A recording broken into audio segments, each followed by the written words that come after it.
The last the three problems in this section are 25, 29, 33. So 25 deals with this multicolored graph on page 639. So let's read it.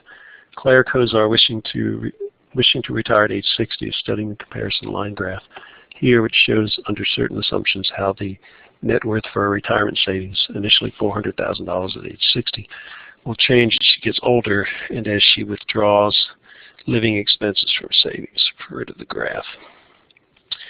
So what you see on the graph, depending upon the rate of return that she gets on her investments, she's going to be able to have money to a certain age. So at 6% return, she's going to be able to have money to live on until she's 76. And this is beyond her Social Security, so don't think she's going to be penniless. At 9%, she can live to be 79 approximately. That's where the line that's on top of the orange area intersects the x-axis. And then the last one is 12%. And that shows it to age 86, which is okay. Now, it says, assuming Claire can maintain an average annual return of 9%, how old will she be when her money runs out? So I already answered that question. It's 79 years old. So that's, again, you're looking at, theoretically you don't need all that color in there. I guess it does help a little bit, but to delineate between the different rates of return. But really all we're doing is looking at that, the black curves that represent the top part of the area. Why don't we look at the other ones too? If she could earn an average of 12% annually, what maximum net worth would Claire achieve? And so the maximum net worth would be where this 12% curve peaks, which is about $800,000. And then if you look down the age where that occurs, it's about 76. You take that peak location, you go straight down to the x-axis, and you get 76 years. Suppose Claire reaches 70 in health, and the average annual return has proved to be 6%. How much longer can she expect her money to last? Well, you see that it lasts till 76. So if she's 70, that means that's 6 years. What options might she consider in order to extend that time? Well, there's really two options. One is to reduce her expenses, and the second one is to find a investment strategy that gives her a higher rate of return. Unfortunately, that also gives you a higher risk. If you knew that you would get a high rate of return, then everybody would do that. But typically, there's a inverse relationship between rate of return and risk or stability. So the higher the rate of return, average rate of return, the less probability that you are you're going to get that, or what actually is more, it's not so much probability, it's to do with volatility. Usually higher rates of return are things that can go up and down in a shorter period of time. So it can help or hurt depending upon what the timing is when you need the money. Okay, so the answer to 25 was 79 years. Okay, number 29, it has a table and then has the stem and leaf data, I guess. So 34 point, sure it's actually true. Yeah, okay. So the raw data is that those however many data points, 30 data points that you got, and then you got the stem and leaf plot, which is in table 8.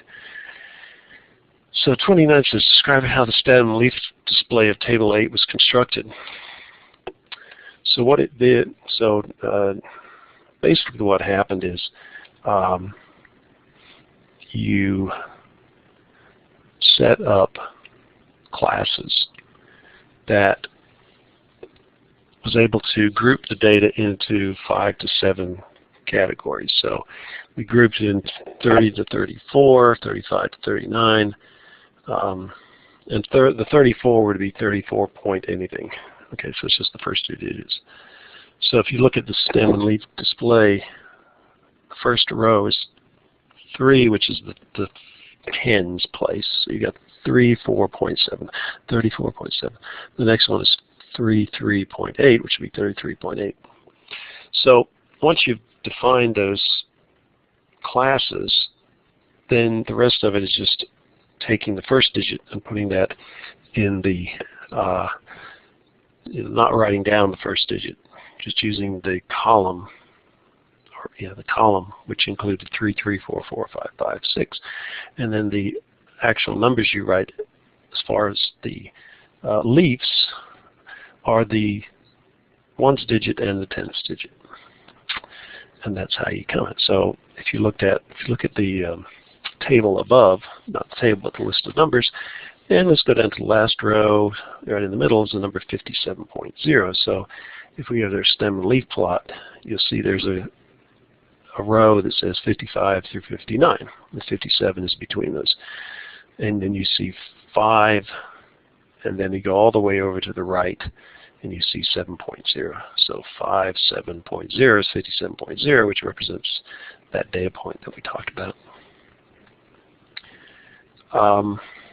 Says, explain why table 8 point table is a double stem display. It's double because you have 2 stems per decade in terms of 10. If you went from 30 to 39, then that would be a single stem. This is double stem. How many stems are appropriate? Well, it kind of goes along with the number of classes that are appropriate for a histogram. So you could have just done 30, 40, 50, and 60, which would only be 4 stems, and that's really not enough information, or not enough categories. So listen to me and write it down. I'm not going to actually write it down for you. Listen to me. Write down what you think I just said. You need to listen to me again. Do it. Okay. And then the last problem is 33. So you're given some temperatures. Looks very similar to what I did earlier, but different grouping of temperatures.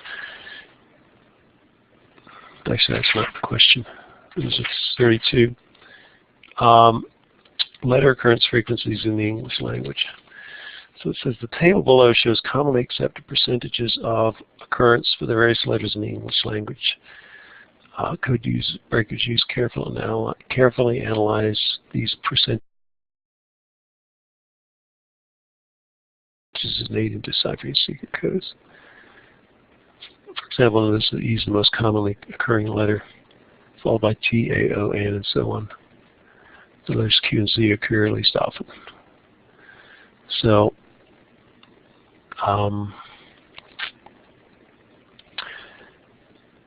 if you add all those percents up, you should get 100%. So, what's the question? Referring to figure 5 in the text, would you say that the relative frequencies of the occurrence of the vowels in the associated paragraph were typical or unusual? Explain your reasoning.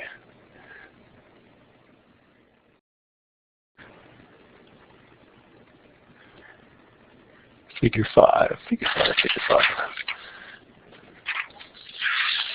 So where's figure 5?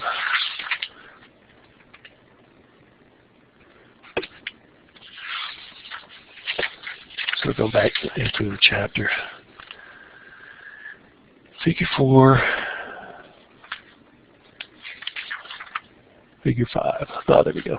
Okay, so on page 634, there is a bar graph which shows the frequencies. And the question is, referring to figure 5 in the text, would you say that the relative frequencies of occurrence of the vowels in the associated paragraph were typical or unusual?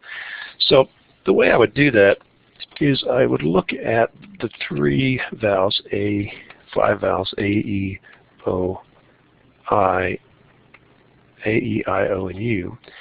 And if we look at the percentages, you've got 13% here. A is 8%. I is 6.5%. O is 8%. And U is 30%. Okay. So if we plot this and we look at this frequency polygon or histogram versus the one that's in the book, then we can compare those and see if they look like they're the same. Because the frequency in figure 5 is based on percentage of vowels, how many vowels are seen. But this number relates to the entire alphabet. But if we do it, if we just look at the relative sizes of each letter, whether we're talking about percentage within the total alphabet or just looking at them specifically, the relative size of each bar should look similar. So I'm going to make this 5, this 10, this 15. I chose that because the biggest number I have here is 13. And then I will draw a box which is 8 units high to represent A. I'll draw a box that is 13 units high, which is E. I'll draw a box 6.5, which represents I. One that's 8 represents O, and one that's 3 units high. That wasn't very good. One that's 3 units high. Okay. So this is the percentage within 100% where you're looking at all letters. But if you look at this graph and you look at the graph on page 634, you see they look very similar. This one could be a little bit higher, but the highest one is E. And you can see the smallest bar is U, and that corresponds to figure 5, and you can see O is greater than I, which is true. So the similarity between this graph and the graph in figure 5 would indicate that it is typical. I think that's the question you're asking. In the text, would you say that the relative frequencies of occurrence of the vowels in the associated paragraph were typical? And I would say they are typical, just because the relative sizes of the bars are the same.